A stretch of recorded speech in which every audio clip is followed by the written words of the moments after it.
I'm sorry. Uh, please start audio record. Today we will hear a talk on steps 8 and 9. Let's give a warm welcome to Scott L. from Nashville, Tennessee. Welcome. Hi, everybody. I'm Scott Lee. I'm alcoholic and very pleased to be here. I've spoken to this group before. It's a big deal for an alcoholic to be invited back anywhere. So I'm most thrilled to be here. Thank you. And I like to open, as many of you know, by let's all invite God to the meeting. If you don't have a God, borrow mine. I recommend him very highly. He's got a great sense of humor. Let's take a moment and ask God to join us.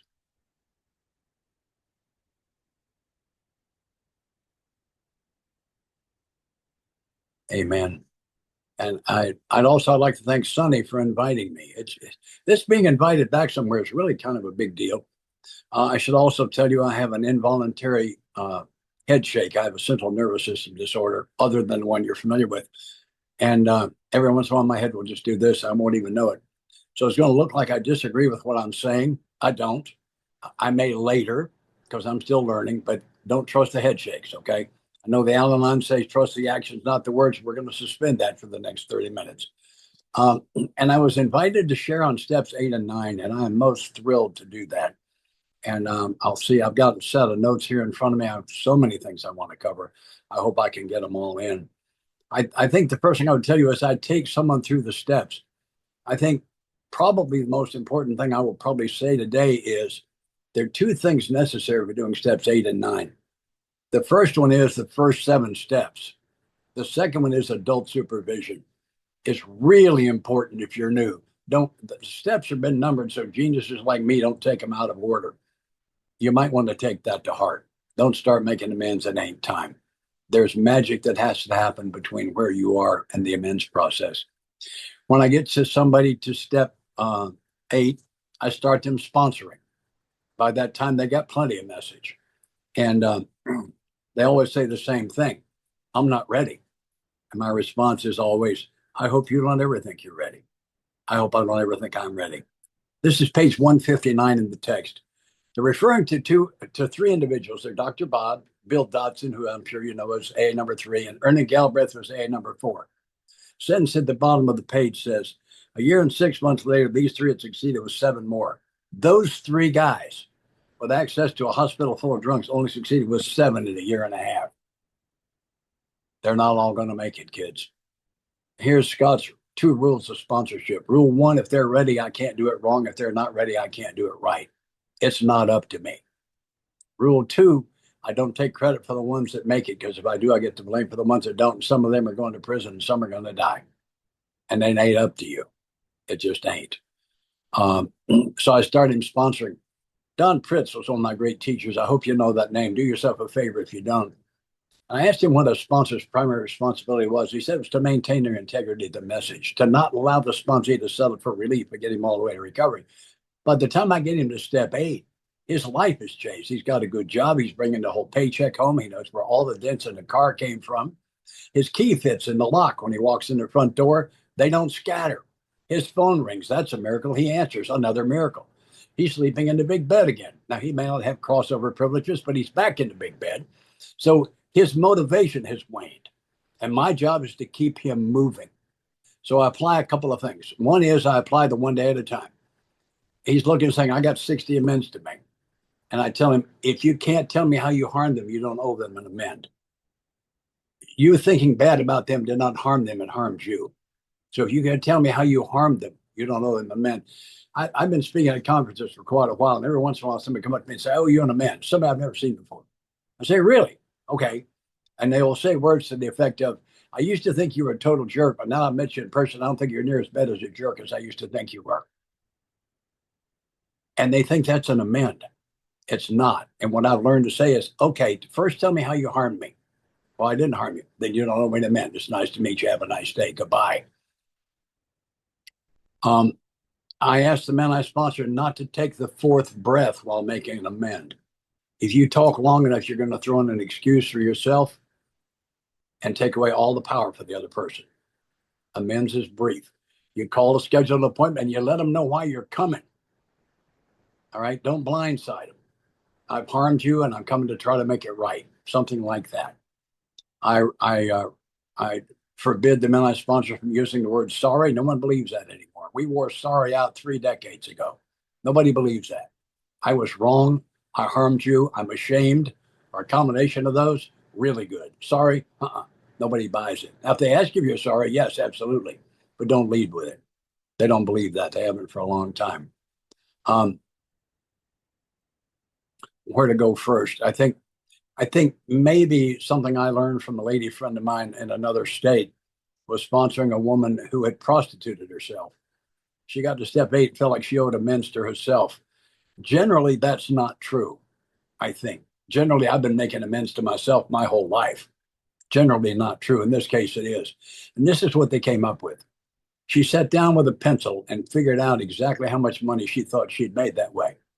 And then she earned that amount of money legitimately and donated it to Magdalene House and some other similar charities. What she said was, I sold my self-esteem, I'm buying it back. And she got free. Don't doubt the power here. Don't doubt the power. I sponsor a guy in Ukraine. I've been working with him for 19 years. And when he first got sober, he started sponsoring over there. And he called me up and said, I sponsored this guy, and he fill in the blank, what's he amen? And I would say, you and he need to sit prayerfully several times, and the way will be shown. If it's not, call me back. He doesn't call. He doesn't call. A way will be shown. Some of the most amazing things have happened here. A couple of them. One, if it's a financial amend, I want my sponsee to figure out how much money he thinks he owes. If he owes 1,000, he needs to show up with at least 100. And if he's absolutely certain he can pay 100 a month, promise 50, pay 100. The principle is under promise, over deliver. Most of us have been over promising and under delivering for a very long time. So we're going to flip that one. Under promise, over deliver. It's a big deal. We're also not asking you to turn your will and life over to the care of someone who may be in love with hating you. Big Ken Swaney, who I sponsored years ago, said that before he got sober, he hated everybody and he wished there was more of them. And if you had come to him to try to make amends before he got to recovery and you allowed it, he would have bashed you for the rest of his life. The person who receives the amends is not final authority on what the amend is. My sponsee and I are prayerfully. We need to know what he thinks it should be, but he's not final authority. We are prayerfully. I think that's really, really important. I think it's also important to get through this forgiveness process in step 4. Going to make amends to someone that you're still mad at does not have to work out pretty. Believe me, it doesn't. Get that forgiveness thing in process in place first. It's so critically important. Here's another one. John Edmonds, I hope you know that name. He and I were leading a retreat somewhere in Western Canada. And we're doing a weekend on the steps. And a table of ladies suggested this one to us because the question is, how can a guy go back to make amends to a lady whose charms he's availed himself of lightly without making her feel cheap? It's a really good question. The first part of the answer is don't make the approach yourself. Get a woman from your home group to make the approach because you don't want this lady who you're trying to make the amends to, you don't want her husband to say, who was that guy on the phone and what did he want? You can't let that happen. And the way you don't let that happen is that you get one of the women from your home group to make the initial approach. I'm friends with Scott. He believes he's harmed you. He'd like to make amends. Are you willing for him to? If she says no, this game is over. She says yes. Would she like a letter, an email, a phone call, or in person? If it's in person, I'm going to go with him. I'm going to go with him. And here are the words. I was not as good a friend to you as I could have been, and I disrespected you, and I'm ashamed of it. I believe I've done some damage. I'd like to repair it. Can you tell me how? End of discussion. End of discussion. Here's amends to my mother. I wasn't as good a son to you as I could have been. And I know I broke your heart a number of times, but I'm living a better life today. And I'd like to repair the damage I've done. Can you tell me how to repair it? End of discussion. My mother does not need to hear my fifth step. Reviewing with her all the things that I did that I think harmed her will not help her a bit. If she wants to talk about it, you bet I need to listen. But I do not need to lead with that. Absolutely do not need to lead with it. You want to be careful too. Some amends become 12-step calls. You want to be ready for that. I would tell you a story too. A fellow I sponsored, well, at 26 years old, he was a vice president for a major brokerage firm on Wall Street. This guy had a ridiculous amount of money at one time. When he got sober, he was living in a borrowed car. It was convertible and it leaked. And he had just gotten out of the borrowed car into an efficiency apartment. He came home to his answering machine one day, and the voicemail on it said something like this: "This is Agent Smith at the Internal Revenue Service. You have an appointment in my office Tuesday morning at 9 o'clock at 1010 Church Street, Suite 400. If that's in conflict with your schedule, I'd like to suggest you change your schedule." Click. And he walked in there and they hit him with a bill for $167,000. He'd been living in a borrowed car. He was a little bit thin on a little $167,000. And he asked me, "What should I do?" And I said, "Gather up the paperwork that they've asked you for, get it all right. You got to be rigorously honest here. You want God to be real in your life? Treat him like he's real. Ask him to go with you. Do a morning meditation that morning. Ask God to go with you. Hold the front door for him. Go down to the car, open the passenger door, move the junk, ask him to get in. Get in the car, crank it up. Drive in a manner that neither enrages nor endangers any of his other children. Get where you're going. Put it in park, shut it down, walk around, open the passenger door, ask him to go with you." He said when he walked into the agent's office the second time, there were 2 chairs on his side of the desk, and he knew he was going to win. And when that thing was over 6 months later, they wrote him a check for $1,200. Don't doubt the power here. I'll tell you another one out of my own experience. I sponsored a fella who, in roughly the 3rd grade, one fall afternoon, grabbed another kid's stocking cap. That's just gone. When no one's looking, he flings it up in a tree. It disappears. He never comes clean on where the hat is. That kid's from a poor family, goes through that winter without a hat. And here we are 30 years later. He doesn't know the kid's name. The school's no longer there. Clearly, there's no way this guy can make amends. Don't you ever believe it. And he and I sit prayerfully. And the next day, all the kids at the Nashville orphanage got Tennessee Titans stacking caps. And my sponsee got free. A way will be shown. A way will be shown. It just will be. I'm going to talk to you about the worst thing I ever did. If you've done this and you're okay with it, I'm okay with it. I'm not here to indict you. I simply need to tell my own story, because if I don't, somebody could die. As a young man, I paid for an abortion, and that festered my soul like nothing I ever before or since. And I had one of the big white light experiences when I was in treatment, because I didn't have my alcohol and my other things to anesthetize that. I was laying there in that treatment bed, and I just couldn't quit thinking about that. And finally, my soul screamed for forgiveness and got it. I had one of the big white light experiences like Bill describes in the book. And if you didn't get one of those, by the way, I think it's because you might not have been sick enough to need one. Don't be offended. I think it was a cornerstone necessary for a guy like me who wasn't going to make it without one. Anyway, it says on page 83 in the reading on steps 8 and 9, there may be some wrongs we can never fully right. We don't worry about them. If we can honestly say to ourselves, we'd right them if we could. Here it comes. Some people cannot be seen. We send them an honest letter. I've been in the hands of big book people since I got here. And I was shown how to write that letter. And this is my experience with it. My experience with step 4 is that there was writing involved, but the writing portion of step 4 has very little effect at all. If I hear somebody say, "Well, I wrote a 4-step," I think you may have missed it, because the portions of step 4 that changed my life were not writing. It was the observations of book 4 and the prayers that changed me. If you miss the observations and prayers, I hope you find out what I'm talking about if you don't know. Anyway, my experience with this letter was that it was not about writing. It was about tears.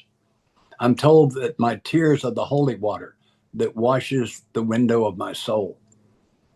And that's what happened to me. I sat and I wrote that child a letter. And I cried. Holy mackerel, did I cry. And I thought I was at the end of the tears, and I'd done a really good job. And I was told to sign it, "Love, Dad." I had one more good cry in me. And I was handed a plain white envelope and said, "Address the envelope." I said, "Where's that child?" I said, "With God, right, in heaven. Address the envelope." I addressed an envelope to an unborn child in heaven. no return address. I was told extra postage. That's a long way from Nashville, Tennessee. And I mailed my letter and I got free. And in my lineage, we do not hear fifth steps, we exchange. And when my sponsee tells me what he did, I tell him when I did that. And pretty much, I don't miss many. And so a sponsee of mine who had not been involved in an abortion was aware that I had that experience to share. He comes up with a sponsee who needs to write a letter and says, "Would you?" And I said, "Absolutely." And when he finished his letter, I gave him the white envelope and he said, "No, I think I want to burn this. Not in the sense of destroying it, but to send it in smoke." I said, "Yeah, you bet." We went out in the garden and he burned it, sent it in smoke and crumbled the ashes and put them on the roses and he got free. I do not have his permission to tell you that. He begged me to tell you. That's what happens to us here. When we get this new freedom, there's something inside us that drives us to try to pass it on to someone else. And he got free. I do not know how many people I've had the privilege of working with on an unborn child, a grandparent, that anybody that's gone to the other side, anybody. Don't doubt the power here. My recommendation is first, if you can't cry, learn to cry. Because as step 4 was about observations and prayers, although there was writing involved, my experience with this letter is it was about tears, although there was writing involved. If you can't cry, I'd like to recommend that you learn to cry. I will post my contact information in the chat when I finish running my lip here. And I had to be taught to cry when I came to you unable to cry. I hadn't cried in over 20 years when I came here. And I'm watching a very masculine guy in my home group, and he's crying in just about every meeting. And I finally asked him, I said, "Tell me about the tears." He said, "Somebody says something beautiful, it touches my heart, and I weep, and it feels so good." And I said, "I can't cry." He said, "I will teach you." And he did. Now, I can't cry on command, but if I get moved to tears today, you're going to see them. This is not the largest group I would have cried in front of. Believe me, it was thousands. I don't care. I don't care. Because I think my emotions are how my spirit communicates with my mind and my body. It cannot afford to block that channel. Cannot afford to block the channel. That means I have to cry my tears. Now, I can stop them if it's an inappropriate time, and I need to warn you, gentlemen, if you start crying at appropriate times and places, you're going to attract a lot of women. Do not call me and complain about that. They see right through that John Wayne act you're doing. They don't buy that garbage. They're not buying it. See a man in touch with his emotions, it lights them up. Trust me, we're now going to talk about something else. But it's really important to learn to cry before you do that. I also recommend strongly that you have someone be there as your witness to prayerfully hold the space while you make that amend. I'm going to be controversial. I don't know how to not do that. And I'd like to apologize. When I was new, I decided I was going to make living amends. What that meant to me was I ain't going to go directly to him. I'm just going to be a good guy from now on, and that's enough. And it is not. I do not believe in living amends. I believe amends can be completed. My amends to my children are complete. Allow me to describe. I have a son and a daughter. I went to them individually. We talked. I asked them to talk to me as they needed to. I owned it all. I asked for their forgiveness. They gave it. I asked for God's forgiveness. Today, I'm trying to be the best father I can be. It is not 9th step work. It's 12th. Spiritually awakened men who have children try to be good fathers. And if I think it's 9th step work, I've not accepted their forgiveness or God's or my own, and I have work to do. And I do not believe in living amends. Now, that's just for me. If your sponsor got you doing what's working for you, that's great. I'm cheering for you. This is just my story. There is so much freedom beyond that. So much freedom. And I'm trying to be a good father today. It's not because I'm guilty in the past. It's because I'm a spiritual man today. I hope you can see the difference in that. It's one of the most important things that I ever learned. I'll tell you another story out of my own. I flew a gunship in Southeast Asia. And I was a multi-line manufacturer's rep, and I had a sales manager for one of my companies who had been a Green Beret. He went into Laos, and when he went in there in the early 60s, the Hill tribesmen were carrying crossbows. He took them M16s and led them in combat on the ground in northern Laos and North Vietnam for 2 years. This man does not know how many times he's killed with his hands. He doesn't know. And he and I were drinking buddies. And although we don't think we ever worked together, men flying the kind of airplane I flew saved his bacon a number of times. We were tight. And one night he admitted to me that he was sleeping with the boss's daughter, this gorgeous young woman. And I was drunk another time and said something about it, got back to him, and I lied my way out of it, of course. I got sober and realized I've got to make amends to this man. He comes to town, he lives in another state. He comes to town and he's at one of the major hotels downtown. And I call him and say, I need to see you. He said, oh, great. Can't wait to see you. Rah, rah, rah. Comrades in arms and all that. And I did the thing about ask God to go with you, hold the door, ask him to get in. I can remember standing outside of his hotel room door like this, about to knock, knowing that I'm going to walk in here and tell him the truth. And if he decides to kill me, I won't even be able to slow him down. I could be dead within 5 minutes or right here, right now. And because of what you've done with me, I was able to knock on that door and walk in there and tell him the truth. Let me tell you how that worked out. A month later, my wife and I were guests in his home for a week. Don't doubt the power here. Do not doubt the power. It's just absolutely astonishing what can happen here if I just get invested in it. One of the most important things I will share with you is a gift from Miss Linda, was my second wife. She called it good amends. She said, you're very much aware of your sins of commission, things you did that harmed people. What you missed is the things that you didn't do that harmed them. I said, okay, talk to me. So I went to the first instructor pilot I had. I got 30 hours of flying time as a senior in college, part of the ROTC program. And this instructor was a retired Air Force full colonel. And he saw immediately that I was one of the gifted ones. And he would not, I could have coasted. He would not let me. Nothing I ever did was ever good enough for him. The pattern altitude's 1,000 feet, fathead. He always called me fathead. It's 1,003. Yes, and it should be 1,000. You can just barely read it. Yes, but I can read it. Get it back to 1,000. And he taught me to fly it that way. And because of the 30 hours of flying time with him, I never finished lower than second in anything flying for 5 years for the Air Force. Think about that. Because of what he did for me in that first 30 hours. And I was able to go back and tell him that and thank him. I went back to my major professor in college and thanked him for changing my life. I would have never graduated without him. How do you think that? And I went to my mother at a very different time, years later, and I thanked her for being a great mom. Thank you for all your sacrifice. Thank you for all I learned. Thank you for all you did for me. Thank you for the freedom to go when I needed to go. Thank you for allowing me to make my mistakes and help me clean them up. Thank you. Nobody ever had a better mother than I did. And I went home and wrote that in a letter and I mailed it to her. My mother died in a nursing home of Alzheimer's. She didn't have much left at the end. I'm going to tell you something. She had that letter. And I would ask you, who didn't you thank? Who deserved thanks they did not hear? Wow. What a phenomenal experience it is to just simply go through this little process and just simply do the things like we're told to do them.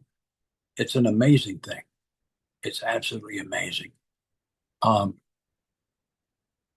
guess I could tell, I tell one more story. A business associate called me one time and he said, I've been watching you we've been friends for years, since before I got sober. And he said, I've seen what's happened in your life because of those 12 steps. I'm not an alcoholic, but can I take the steps? I said, yeah, I've been watching you. You don't have the gift.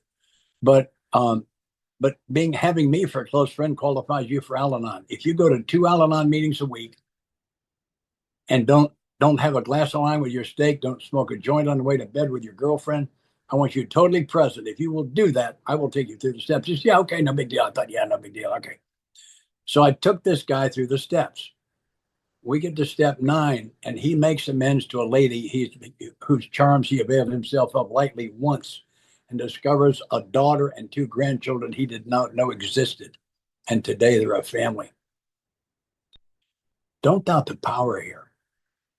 The only thing I've ever seen block anyone from doing step 9 is their God wasn't big enough. If your God isn't big enough, get you a bigger one. Get you a bigger one. Get one that's big enough to ride with you in the car, to walk into that place where you're so scared. Get one that's big enough, and it will change everything for you. I've covered pretty much the things I wanted to cover. I wasn't sure I could get them in 30 minutes, but I have. So it gives me time to do a couple of other things that I just dearly love to do. I think I probably did this last time I was here, but suffer. My third sponsor picked up the nickname Rusty. At the end of his drinking, he was drinking mouthwash mixed with Kool-Aid, and he wet his pants so many times his zipper rusted shut. We nicknamed him Rusty in honor of the zipper. Here's a couple of pieces of wisdom from Rusty. He said, I'm not responsible for what I think. I'm responsible for how long I think it. I can't keep garbage from showing up here. We get dirt up here, I can sweep. That is my responsibility. Boy, that was freeing for me. The other thing he said was no one's ever been put in an insane asylum for being insane. Never. They put us in there for acting insane. Nobody's been let out for being sane. They're let out for acting sane. So in those days when you're crazy, if you don't act on it, they won't know. Don't tell them they're not ready. Pick up the phone, tell one of us we're ready, and we are not all crazy on the same day. That might be the best advice I ever got. This picture you see over my shoulder is me at 4 years old. The original is a little wallet size. And the last time I was between wives, I blew it up like you see there and put it on the wall at the foot of the bed. I had no idea. I lived in this little ratty apartment. I'm used to living pretty good. And it was the last thing I saw every night, first thing I saw every morning. And I didn't know why I did it. I was looking at it one time and I wondered, who would he have become? Now, I've been through the forgiveness process in step 4. I hope you know what I'm talking about. Please find out. But through that, I became emotionally disconnected from everything that happened to him. Through step 9, through making amends, I received the forgiveness and became emotionally disconnected from everything I did. Those are all just facts in my past. I also used to live in Florida. They're just facts out of my past now. But I was looking at him and I was wondering, who would he have become? If he'd received all the nurturing and love and guidance he clearly deserved as a child of God, who would he have become? And I got my answer. The answer is, that's my assignment.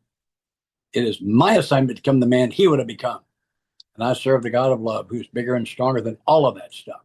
And the only question is, am I willing to do the work? That's the only question. And so far, I have been. And what's happened is I have become the man that he would have become. It was a dramatic change for me in many ways from these acts I used to do. I came out of the fog 41 years old, not knowing, I only knew 4 things about myself when I got sober. 4. I like to drive airplanes, shoot pool, fish, and I'm a raging heterosexual. You ladies all look good to me, okay? That ain't a lot of information for 41 years. So this has been about evolving into who I really am. If I could define recovery, it's evolving into who I've always really been. That was a problem for me because I came to you convinced that I was not good enough. That the God of love who created smallmouth bass, vanilla ice cream, and sex, that guy, good job, by the way, that guy was having a bad day when he created me. How ridiculous is that statement? And yet that was the core belief in my life. Number one belief in my life is I ain't good enough. That's what made me the actor. So part of the way I find out who I am is I hear me say something I disagree with. It's something from one of my old actors. Like, wait, no, I don't believe that anymore. So I had to make a lot of changes. I had to clean up my language. I was an Air Force pilot. I was proud of my profanity. I had to clean it up because I can't carry a spiritual message in a bucket of sewage. It can't be done.